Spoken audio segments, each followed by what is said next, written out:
মানুষ মুখ ফুটে সুখ বলে, নিজেকে সুখী দেখায়, কিন্তু মানুষ মুখ ফুটে দুঃখ বলে না, যতক্ষণ না কেউ তাকে ভীষণ বায়না করে জানতে চায়। নিজেকে সুখী দেখানো খুব সহজ, তাই মানুষ তার চোখ, মুখ, কাজ, লেখা ও বাস্তবে কিংবা ভার্চুয়াল সব কিছুতে নিজেকে ফ্লেক্সিবল দেখায়, স্ট্রং দেখায় এবং সবাই এটাই দেখে। কিন্তু দুঃখ দেখানো কঠিন, দুঃখ জানাও কঠিন। দুঃখ সবাইকে বলা যায় না, মন খারাপের কারণ সবাইকে বলা যায় না।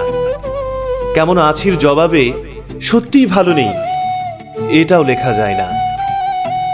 দুঃখ বলার জায়গাটা কমফোর্ট জোন হতে হয়, শোনার আকুতি থাকতে হয়, হাতে সময় থাকতে হয়, ধৈর্য থাকতে হয়, চোখের শীতলতা থাকতে হয়।